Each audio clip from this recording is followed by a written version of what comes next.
மனைவியோடு எனக்கு அடிக்கடி சண்டை. எனது பிள்ளை வாலிப பருவத்தை அடைந்து விட்டான். பிள்ளை போதை வஸ்துக்கள் பயன்படுத்துகின்றான். பிள்ளை எனது சொல் கேட்பது கிடையாது.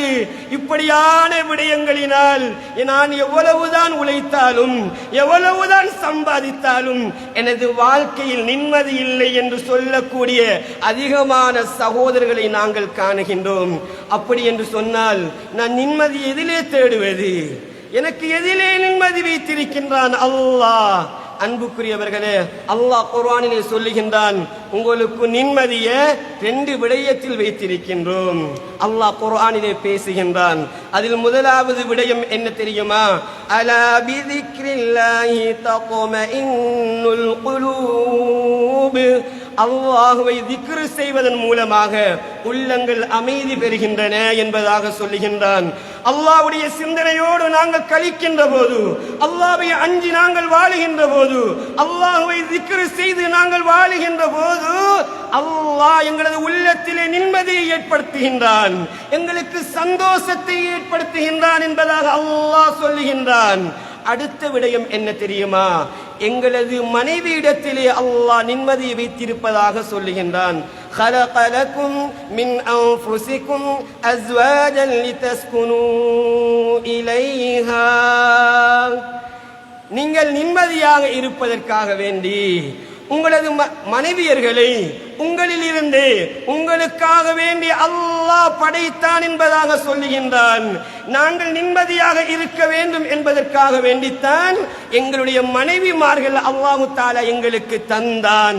அல்லாஹ் சொல்லக்கூடிய வார்த்தை மேலும் சொல்லுகின்றான், இந்த மனைவிமார்களை தந்துவிட்டு வஜஅல பைனகும் மவத்தன் வரஹ்மா, உங்களுக்கு மத்தியிலே நாங்கள் அன்பை, இரக்கத்தை, பாசத்தை ஏற்படுத்துகின்றோம், அல்லாஹ் ஆக்கினான் என்பதாக அல்லாஹ் குர்ஆனிலே சொல்லுகின்றான். அன்புக்குரியவர்களே, இது யார் சொல்லக்கூடிய வார்த்தை? என்னையும் உங்களையும் இந்த உலகத்தையும் படைத்த ரப்பு சொல்லக்கூடிய வார்த்தை.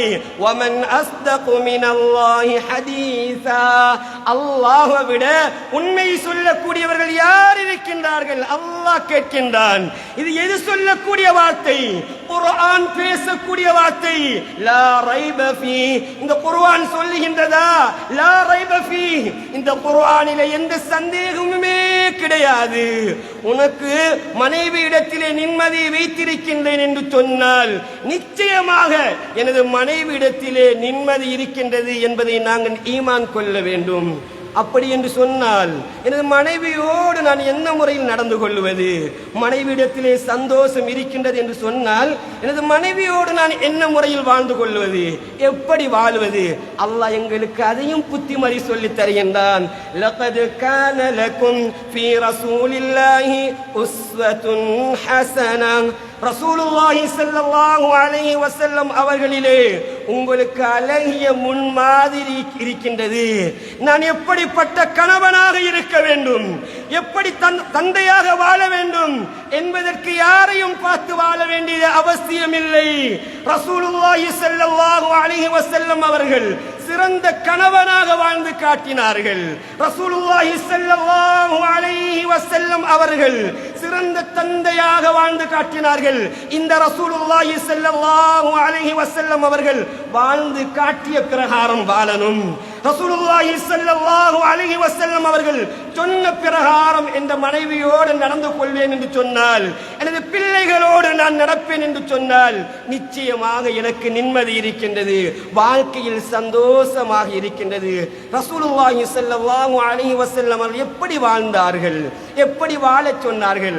அன்புக்குரியவர்களே, அதிகமான விடயங்களை சொல்லி தந்திருக்கின்றார்கள். நாங்கள் சில விடயங்களை மாத்திரம் இங்கே பார்ப்போம்.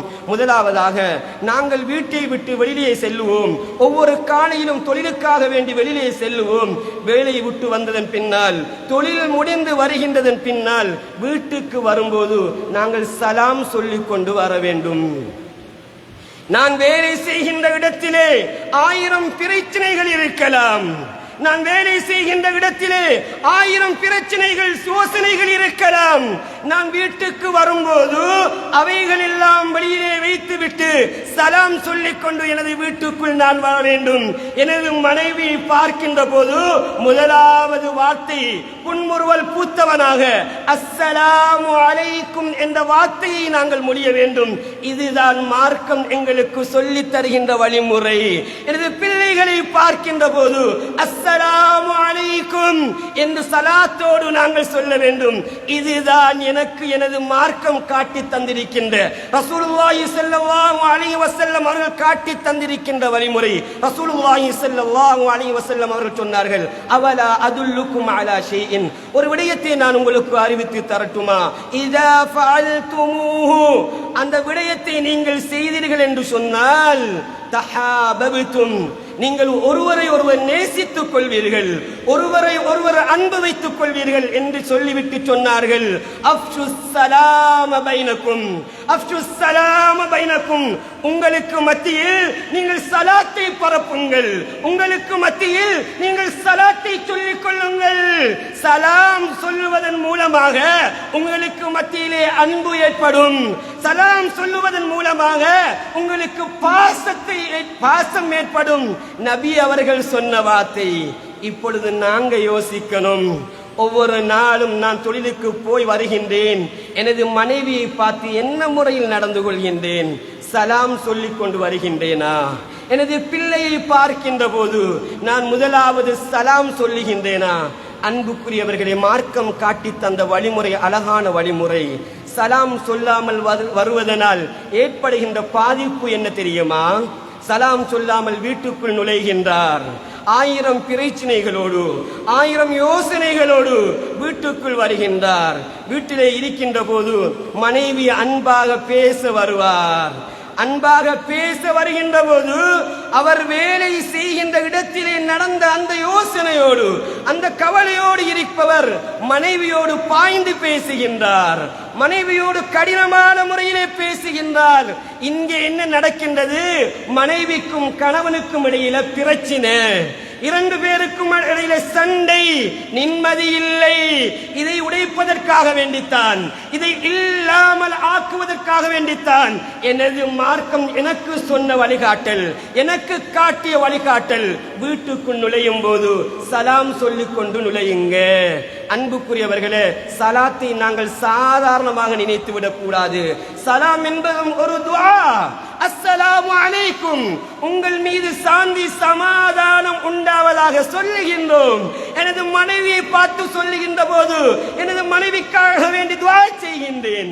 எனது மனைவி என்னை பார்த்து சொல்லுகின்ற போது எனது மனைவி எனக்காக வேண்டி துஆ செய்கின்றாள். நான் எனது குழந்தைகளை பார்த்து சொல்லுகின்ற போது குழந்தைக்கு நான் துஆ செய்கின்றேன்.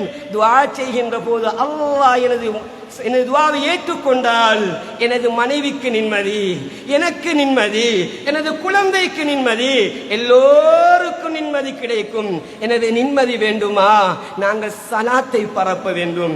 2வது விடயம், அன்புக்குரியவர்களே, நாங்கள் மனைவியோடு பேசுகின்ற போது நல்ல வார்த்தைகளை பேச வேண்டும், அன்பாக பேச வேண்டும். ரசூலுல்லாஹி ஸல்லல்லாஹு அலைஹி வஸல்லம் அவர்கள் மனைவியோடு அன்பாக பேசுவார்கள், அன்பாக பேசுவார்கள், செல்லமாக கூப்பிடுவார்கள், நகைச்சுவையாக பேசுவார்கள். ஆயிஷா ரலியல்லாஹு அன்ஹா அவர்களை ஒருமுறை அழைத்தார்கள் ரசூலுல்லாஹி ஸல்லல்லாஹு அலைஹி வஸல்லம். யா ஆயிஷ், யா ஆயிஷ் என்று செல்லமாக அழைத்தார்கள். மேலும் இன்னொரு முறை அழைத்தார்கள், யா ஹுமைரா, யா ஹுமைரா, சிவப்பழகியே, யா ஹுமைரா என்பதாக அழைத்தார்கள். அவரது பெயர் ஆயிஷா ரலியல்லாஹு அன்ஹா. அவர்களின் பெயர் என்ன? ஆயிஷா. செல்லமாக கூப்பிட வேண்டும் என்பதற்காக வேண்டி யா ஆயிஷ் என்பதாக அழைத்தார்கள், யா ஹுமைரா என்பதாக அழைத்தார்கள். அன்புக்குரியவர்களே, இவ்வாறான வார்த்தைகளை எனது மனைவியோடு நான் பேசுகின்றேனா? என் மனைவியோடு அன்பாக நடந்து கொண்டிருக்கின்றேனா? எனது மனைவியோடு நகைச்சுவையாக பேசியிருக்கின்றேனா? எனது மனைவி சமைத்து தருகின்றார், எனக்காக வேண்டி சமைத்து தருகின்ற போது எப்பயாவது நான் என் அழகாக சமைத்திருக்கின்றாய் என்று சமையலை பாராட்டியிருக்கின்றேனா? பாராட்டணும். எனது மனைவியை நான் புகழணும். எனது மனைவி அழகான ஆடைகள் அணிந்திருக்கின்ற போது நான் எனது மனைவியை வர்ணிக்கணும். இதுதான் சந்தோஷத்தை ஏற்படுத்துகின்ற வார்த்தை. ரசூலுல்லாஹி ஸல்லல்லாஹு அலைஹி வஸல்லம் அவர்களது வாழ்க்கையில் எவ்வளவு முன்மாதிரி. அன்புக்குரியவர்களே, இந்த வாழ்க்கைகளை நாங்கள் எடுத்து நடக்கணும். சிறிய சிறிய விடயங்களுக்காக வேண்டி எங்களது மனைவியை நான் கோபித்து விடக்கூடாது.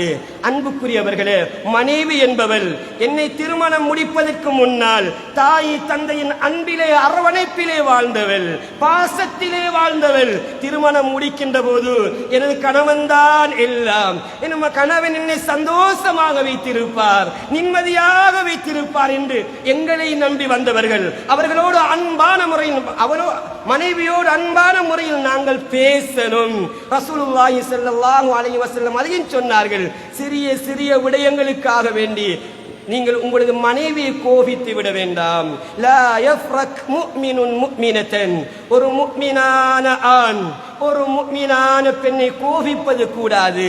இன் கரிஹ மின்ஹா குலுகன், அவள் ஏதாவது எனக்கு கோபம் ஊட்டக்கூடிய, எனக்கு விருப்பம் இல்லாத, நான் வெறுக்கக்கூடிய ஒரு செயலை செய்துவிட்டால் ரசூலுல்லாஹி ஸல்லல்லாஹு அலைஹி வஸல்லம் அவர்கள் சொன்னார்கள், இன் கரிஹ மின்ஹா குலுகன், ஏதாவது ஒரு செயல், ஏதாவது ஒரு பண்பை நீ வெறுத்தால் ரضிய மின்ஹா ஆகர், வேறொரு பண்பை கொண்டு நீ பொருந்திக்கொள். அவளை நீ கோபித்து விட வேண்டாம். உன்னை அரவணைப்பிலே அன்பானவள், உன்னோடு அழகான முறையில் நடந்து கொள்ளுபவள், உனது பிள்ளைகளை அழகாக வளர்ப்பவள், அழகான நல்ல நடத்தை உள்ளவள், தொழுகையிலே பேணுதலானவள், மோசமான விடயங்களுக்கு கலந்து கொள்ள மாட்டாள், அல்லாஹ்வோடு அச்சத்தோடு நடந்து கொள்வாள், அதிகமாக குர்ஆன் ஓதுவாள், நல்ல விடயங்களிலே கலந்து கொள்ளுவாள். எவ்வளவோ நட்பண்புகள் இருக்கும்.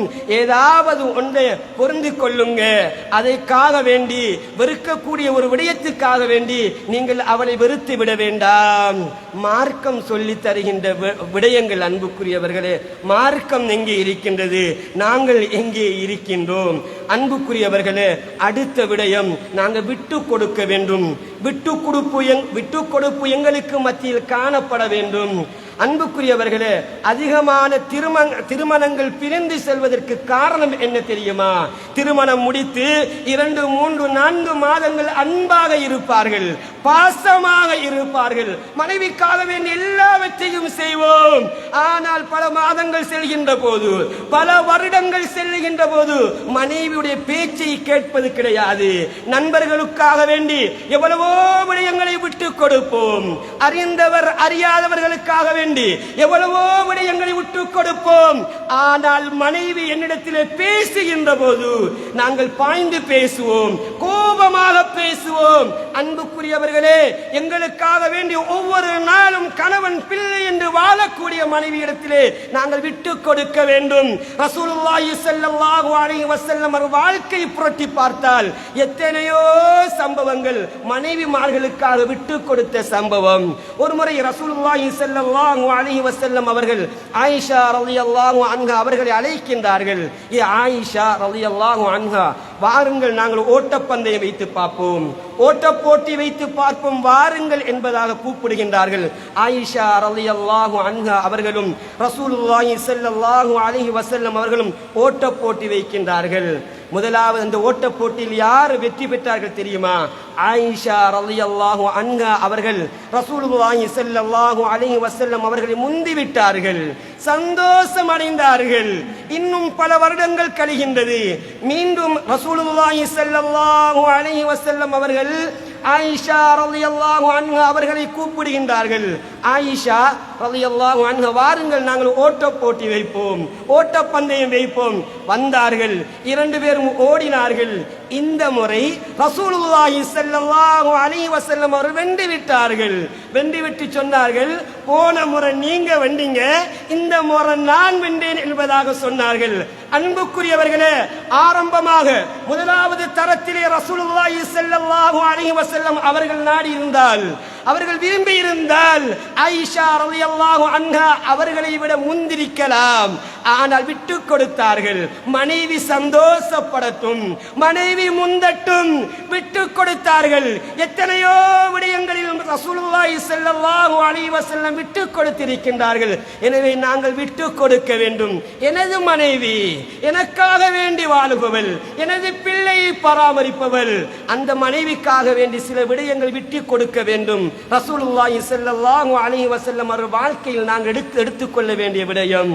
கண்ணியமானவர்களே, அடுத்த விடயம்தான் நாங்கள் மனைவிக்காக வேண்டி நேரம் கொடுக்கணும்.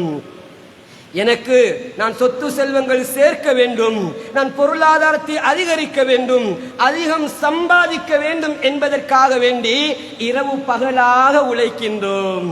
இரவு பகலாக உழைக்கின்றோம். மனைவி 1000 கவலையோடு, 1000 எண்ணத்தோடு, 1000 ஆசையோடு கணவனோடு பேச வேண்டும், அன்பாக கதைக்க வேண்டும் என்ற ஆசையாக இருப்பாள்.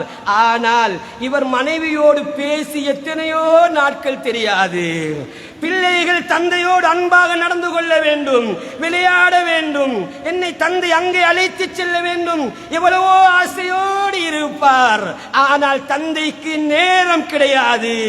இரவு காலை எழும்புவதற்கு முதல் செல்லுவார், தூங்குகின்ற நேரத்தில் வருவார். பிள்ளைக்கு நேரம் கொடுப்பது கிடையாது, மனைவிக்கு நேரம் கொடுப்பது கிடையாது. அன்புக்குரியவர் கேட்டால் நேரம் இல்லை, நேரம் இல்லை என்கின்ற வார்த்தையே பயன்படுத்துவார்கள். ரசூலுல்லாஹி ஸல்லல்லாஹு அலைஹி வஸல்லம் அவர்களை பற்றி ஆயிஷா ரலியல்லாஹு அன்ஹா அவர்கள் கேட்கப்பட்டது. ரசூலுல்லாஹி ஸல்லல்லாஹு அலைஹி வஸல்லம் அவர்கள் வீட்டிலே என்ன முறையில் நடந்து கொண்டார்கள் என்று கேட்கின்ற போது ஆயிஷா ரலியல்லாஹு அன்ஹா என்ன சொன்னார்கள் தெரியுமா? எங்களது கணவன் ரசூலுல்லாஹி ஸல்லல்லாஹு அலைஹி வஸல்லம் எங்களது வீட்டு வேலைகளிலே எனக்கு உதவியாக இருப்பார்கள், வீட்டு வேலைகளிலே உதவியாக இருப்பார்கள், தனது வேலையை தானே செய்து கொள்வார்கள்.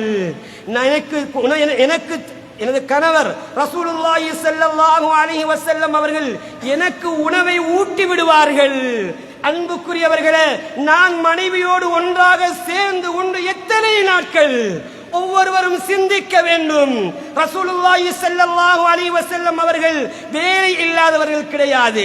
ஜனாதிபதி ரசூலுல்லாஹி ஸல்லல்லாஹு அலைஹி வஸல்லம், நீதிபதி ரசூலுல்லாஹி ஸல்லல்லாஹு அலைஹி வஸல்லம், அல்லாஹ்வை பற்றி அழைக்கக்கூடிய அழைப்பாளர் ரசூலுல்லாஹி ஸல்லல்லாஹு அலைஹி வஸல்லம் இவ்வாறு 1000 வேலைகளுக்கு மத்தியில் குடும்பத்துக்காக வேண்டி எவ்வளவு நேரம் ஒதுக்கினார்கள். உங்களுக்கு நிம்மதி வேண்டுமா? உங்களுக்கு சந்தோஷம் வேண்டுமா? மனைவியோ சந்தோஷமாக இருக்க வேண்டுமா?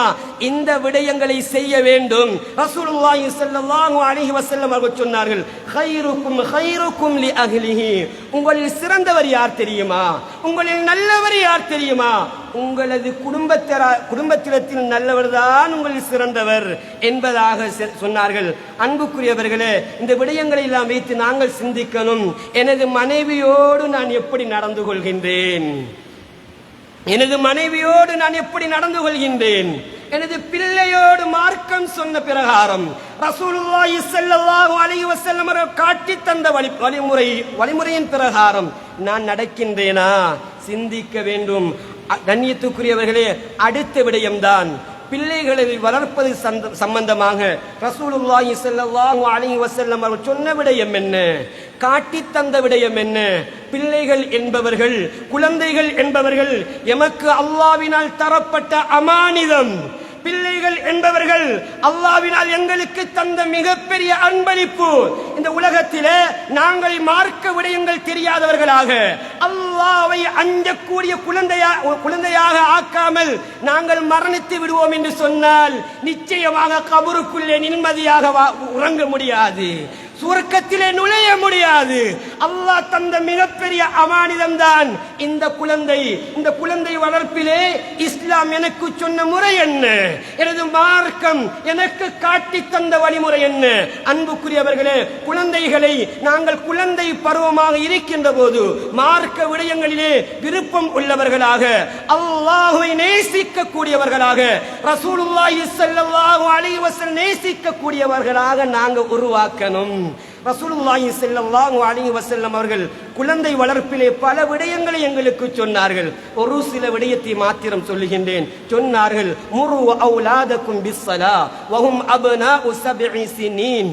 உங்களது குழந்தை 7 வயதை அடைந்து விட்டார்கள் என்று சொன்னால் அவர்களுக்கு நீங்கள் தொழுகையை கொண்டு ஏவுங்கள் என்பதாக சொன்னார்கள். எத்தனை வயது? 7 வயதை அடைந்தால் உங்களது குழந்தைக்கு தொழுகையை கொண்டு ஏவுங்கள்.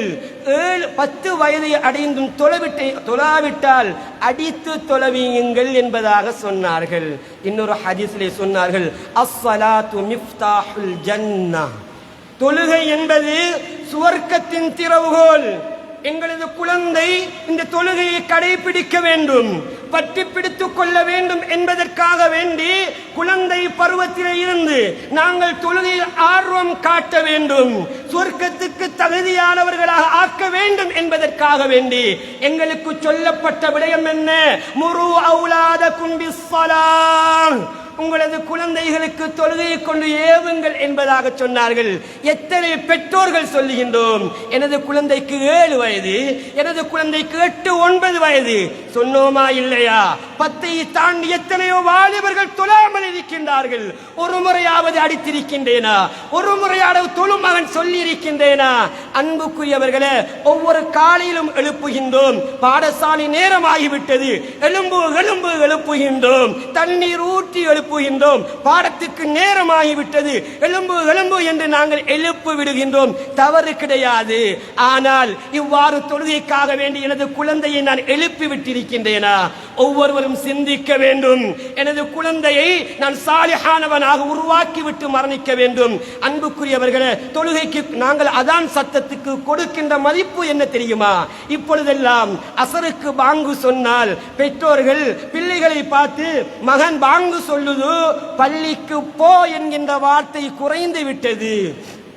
பிள்ளையை பார்த்து பள்ளிக்கு போ, இன்னும் அசர தொழுகையில்லையா என்று கேட்கின்ற காலம் முடிந்து விட்டது.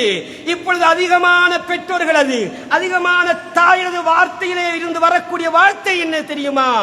அசருக்கு பாங்கு சொல்லிவிட்டது, இன்னும் தமிழ் பாடத்துக்கு போவதற்கு ரெடியாகவில்லையா? அசருக்கு பாங்கு சொல்லிவிட்டது, இன்னும் ஆங்கில பாடத்துக்கு போவதற்கு ரெடியாகவில்லையா? அசருக்கு பாங்கு சொல்லிவிட்டது, இன்னும் கணித பாடத்துக்கு போவதற்கு ரெடியாக இல்லையா? அன்புக்குரியவர்களே, ஒவ்வொருவரும் சிந்திக்க வேண்டும். எனது பிள்ளைக்கு நான் குழந்தை பருவத்திலே ஊட்டுகின்ற விடயம் என்ன தெரியுமா? பாங்கு சத்தம் கேட்டால் எனக்கு தமிழ் பாடத்துடைய பெல், பாங்கு சத்தம் கேட்டால் எனக்கு ஆங்கில பாடத்துடைய பெல் என்று நினைத்துக் கொண்டிருக்கின்றோம். குழந்தை பருவத்திலே இருந்து தொழுகையின் முக்கியத்துவத்தை சொல்லிக் கொடுப்பது கிடையாது, சொர்க்கத்தை பற்றி சொல்லிக் கொடுப்பது கிடையாது, நரகத்தை பற்றி சொல்லிக் கொடுப்பது கிடையாது. அன்புக்குரியவர்களே, எனது குழந்தை நேசரி படிக்கின்ற போது, எனது குழந்தை 1ஆம் வகுப்பிலே படிக்கின்றான், 2ஆம் வகுப்பிலே படிக்கின்றான். வருகின்ற போது குழந்தையை பார்த்து கேட்போம், இன்னைக்கு என்ன மகள் படித்தாய், இன்னைக்கு என்ன மகன் படிச்சாய், எங்க ஆனா ஆவண்ணா சொல்லு, எங்க ஏபிசி சொல்லு, எங்க 2ஆம் வாய்ப்பாட்டை சொல்லு என்று கேட்டோமே. அன்புக்குரியவர்களே, எனது மகனுக்கு 20 வயது, இன்னும் அத்தஹியாத்து தெரியாது, அல்ஹம்து சூரா தெரியாது, வஜ்ஜஹத்து தெரியாது, உது செய்யும் முறை தெரியாது. நான் எப்பயாவது குழந்தை பருவமாக இருக்கின்ற போது ஆனா ஆவண்ணா கேட்ட மாதிரி சூரத்துல் ஃபாத்திஹா கேட்டிருக்கின்றேனா? ஏபிசி கேட்ட மாதிரி வஜ்ஜஹத்தை கேட்டிருக்கின்றேனா? ஒவ்வொருவரும் சிந்திக்க வேண்டும். எனது குழந்தையை சாலிஹானவனாக இந்த பூமிக்கு மேலால் உருவாக்கி விட்டு மரணித்தேன் என்று சொன்னால் கபருக்குள்ளே நிம்மதியாக உலங்கலாம். ரசூலுல்லாஹி ஸல்லல்லாஹு அலைஹி வஸல்லம் அவர்கள் என்ன சொன்னார்கள்? ஒரு மனிதன் மரணித்து விட்டான் என்று சொன்னால் அவனை 3 விடயங்கள் துயர்ந்து செல்கின்றன. அதில் ஒன்றுதான் வலதுன் சாலிஹுன் யதுஊ லஹ். அவனுக்காக வேண்டி துஆ செய்யக்கூடிய சாலிஹான குழந்தைகளை இந்த பூமிக்கு மேலால் நாங்கள் உருவாக்கி விட்டு மரணிப்போம் என்று சொன்னால் நாங்கள் கபருக்குள்ளே உறங்குகின்ற போது எனக்காக வேண்டி எனது மகன் துஆ செய்வான், எனக்காக வேண்டி எனது மகள் துஆ செய்வாள். யா அல்லாஹ், எனது தாயுடைய பாவத்தை மன்னிச்சிரு யா அல்லாஹ், யா அல்லாஹ் எனது தந்தையின் பாவத்தை மன்னித்திரு யா அல்லாஹ் துஆ செய்வான். ஈமான் இல்லாதவனாக, தொழுகை இல்லாதவனாக இந்த பூமிக்கு மேலால் நான் உருவாக்கி விட்டு மரணிப்பேன் என்று சொன்னால் நிச்சயமாக கபருக்குள்ளே நிம்மதியாக உறங்க முடியாது. ஏன் சகோதரர்களே, கபருக்குள் மாத்திரம் தெரியாது, உலகத்திலும் நிம்மதியாக வாழ முடியாது. எத்தனையோ பெற்றோர்கள் செல்கின்றோம், எனது குழந்தை அழகானத்தான் வளர்த்தேன், அன்பாகத்தான் வளர்த்தேன், வாலிப பருவத்தை அடைந்ததும் என்னை எதிர்த்து பேசுகின்றான், என்னை அடிக்கின்றான், போதை வஸ்துக்கள் பாவிக்கின்றான், கெட்ட நடத்தையிலே ஈடுபடுகின்றான். சொல்லுகின்றோமா இல்லையா? கவலைப்படுகின்றோமா இல்லையா? ஏன் காரணம்? குழந்தை பருவத்திலே மார்க்கத்தை நாங்கள் கொடுக்கவில்லை. மார்க்கத்தை கொடுத்திருந்தால் என்னை அழகான முறையில் வயது போனாலும் குழந்தை பராமரிப்பான், அன்போடு நடந்து கொள்வான். ஒரு சம்பவத்தை சொல்லி குத்துபாவை முடித்துக் கொள்கின்றேன். அன்புக்குரியவர்களே, அண்மையிலே நடந்த சம்பவம். சவுதி அரேபியாவிலே 2 சகோதரருக்கு இடையிலே ஒரு வழக்கு தொடரப்படுகின்றது. 70 வயது சகோதரனுக்கும் 80 வயது சகோதரனுக்கும் இடையிலே ஒரு வழக்கு தொடரப்படுகின்றது. என்ன வழக்கு தெரியுமா? 2 பேருக்கும் ஒரு வயது முதிர்ந்த தந்தை இருக்கின்றார். மிக நீண்ட காலமாக 80 வயதாகிய அந்த மூத்த சகோதரர் தான் இந்த தந்தையை பராமரித்து வருகின்றார். இவருக்கான பணிவிடை ஹிதமத்துகளை செய்து வருகின்றார். இளைய சகோதரர் அடிக்கடி கேட்பார், நானும் எனது தந்தைக்காக வேண்டிய ஹிதமத்தை செய்ய போகின்றேன், பணிவிடை செய்ய போகின்றேன், என்னிடத்திலும் என் தந்தை அனுப்பி வையுங்கள், நானும் அழைத்து செல்ல போகின்றேன் என்று கேட்கின்ற போதெல்லாம், இல்லை இல்லை, நான் மௌத்தாகும் வரைக்கும், மரணிக்கும் வரைக்கும் எனது நமது தந்தையை நான் தான் பார்ப்பேன், இந்த நன்மையை விட்டு தரமாட்டேன் என்பதாக சொல்லுகின்றார். பலமுறை கேட்டும் கொடுக்கவில்லை. நீதிபதி கோர்ட்டிலே வழக்கு தொடரப்படுகின்றது. அங்கு வழக்கு விசாரிக்கப்படுகின்றது. நீதிபதி வழக்கை விசாரிக்கின்றார். சொல்லுகின்றார், மூத்த சகோதரியை பார்த்து சொல்லுகின்றார், நீங்கள் 2 பேரும் மாறி மாறி நீங்கள் வைத்துக் கொள்ளலாமே என்று கேட்கின்ற போது, இல்லை, எனது தந்தைக்கு நான் மாத்திரம்தான் பணிவிடை செய்வேன் என்பதாக சொல்லுகின்றார். தந்தை அழைத்து வரப்படுகின்றார். தந்தையிடத்திலே கேட்கப்படுகின்றது, நீங்கள் எந்த சகோதரத்தில் இருக்க போகின்றீர்கள் கேட்கின்ற போது தந்தை சொன்ன வார்த்தை தெரியுமா? எனது 2 குழந்தைகளையும் நான் அழகான முறையிலே வளர்த்திருக்கின்றேன். நீங்கள் எந்த பிள்ளையிடத்தில் என்னை அனுப்பினாலும் என்னை அவர்கள் அன்பாக நடத்துவார்கள். நீங்கள் யாரிடத்திலாவது நீங்கள் சொல்லுகின்ற நபரிடத்திலே, மகனிடத்திலே நான் செல்லுவேன் என்பதாக சொல்லுகின்றார். அன்புக்குரியவர்களே, இறுதியாக தீர்ப்பு வழங்குகின்றார். மூத்த சகோதரருக்கு 80 வயதாகிவிட்டது. மிக நீண்ட நாட்களாக தந்தையை அவர்தான் பராமரித்து வருகின்றார். எனவே இளைய சகோதரத்திலே அவர் மரணிக்கும் வரைக்கும் இருக்கட்டும் என்பதாக தீர்ப்பு வழங்கப்படுகின்றது. அந்த நிமிடம் மூத்த சகோதரர் என்ன செய்தார்கள் தெரியுமா? அங்கே கத்துகின்றார், நீதிபதி அவர்களே, எனது சுவர்க்கத்தின் வாயிலை நீங்கள் அடைத்து விட்டீர்களே, சூலத்தின் வாயிலை அடைத்து விட்டீர்களே. இவ்வளவு நாளும் எனது தந்தைக்காக வேண்டி ஹிதமத்து செய்தேன், பணிவிடை செய்தேன், எனக்கு நன்மை வந்து கொண்டே இருந்தது. இப்பொழுது நீங்கள் அதை அடைத்து விட்டீர்களே என்பதாக சொன்னார். இப்படியான குழந்தைகள் உருவாக்க வேண்டுமா? சாலிஹான குழந்தைகளை நாங்கள் உருவாக்க வேண்டும். அன்புக்குரியவர்களே, குழந்தைகளுக்கு நல்ல விடயங்களை சொல்லிக் கொடுங்கள். நாங்கள் நல்ல விடயங்களை சொல்லிக் கொடுப்பது கிடையாது. குழந்தைகளிடத்திலே போனை கொடுத்து நாடகத்தை பார்ப்பதாக கொடுக்கின்றோம், டிவியை பார்க்க சொல்லி கொடுக்கின்றோம், எல்லாவற்றையும் கொடுக்கின்றோம். ஒவ்வொரு நாளும் எனது குழந்தை டிவி பார்க்கின்றது. அந்த டிவியிலே வரக்கூடிய விடயத்தின் மூலமாக, நாடகங்களின் மூலமாக, படத்தின் மூலமாக ஒவ்வொரு நாளும் எனது குழந்தை ஒவ்வொரு தகவலை உள்வாங்கின்றான். ஒவ்வொரு நாளும் நாங்கள் எங்களது பிள்ளைக்கு புத்திமதி சொல்லிக் கொடுப்பது கிடையாது.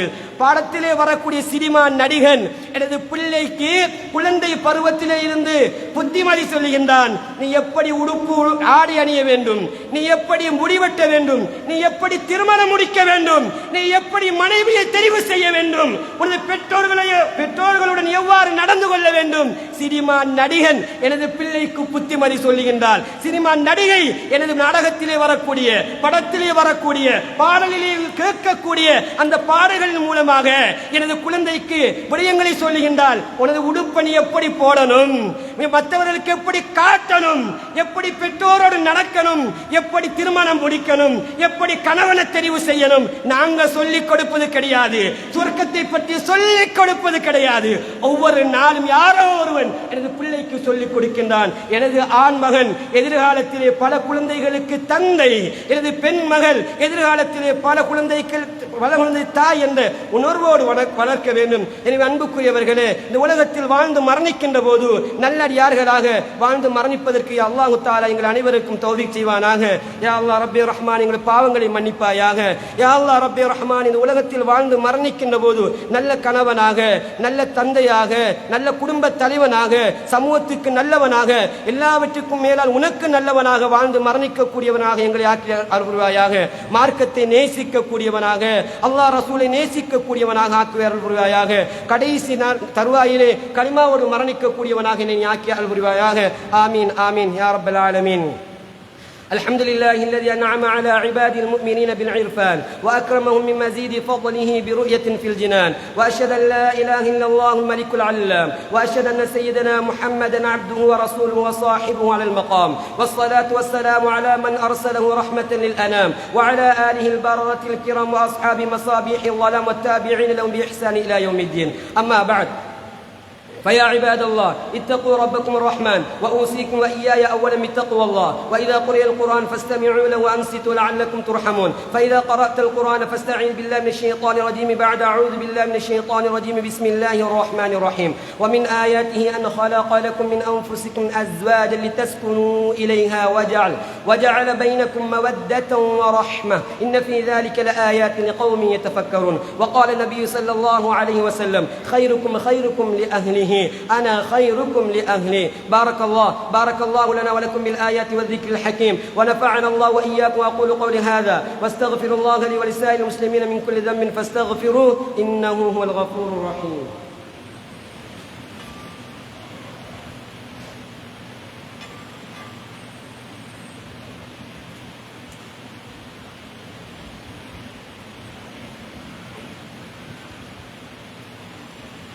الحمد لله الذي أنعم على عباده المؤمنين والمجاهدين الذين جاهدوا حق جهاده بأموالهم وأنفسهم في سبيل الله. وأشهد أن لا إله إلا الله وحده لا شريك له، وأشهد أن سيدنا محمدا عبده ورسوله. اللهم صل على سيدنا محمد النبي الأمي وعلى آله وصحبه أجمعين. أما بعد، فأوصيكم وإياي أولا بتقوى الله، فإن الله مع الذين اتقوا والذين محسنون. واعلموا عباد الله أن أصدق الحديث كتاب الله، وخير الهدي هدي محمد صلى الله عليه وسلم، وشر الأمور محدثاتها، وكل محدثة بدعة، وكل بدعة ضلالة، وكل ضلالة في النار. عباد الله، واعلموا أن الله أمركم أمرا عظيما، وبدأ بنفسه تعظيما، وثنى بملائكته تكريما، وقال جل جلاله عظيما: إن الله وملائكته يصلون على النبي يا أيها الذين آمنوا صلوا عليه وسلموا تسليما. اللهم صل على سيدنا محمد النبي الأمي وعلى آله وصحبه وسلم، سيد الأبرار وآله الأطهار وأصحاب الأخيار. اللهم أرض عن الخلفاء الراشدين أبي بكر الصديق رضي الله عنه،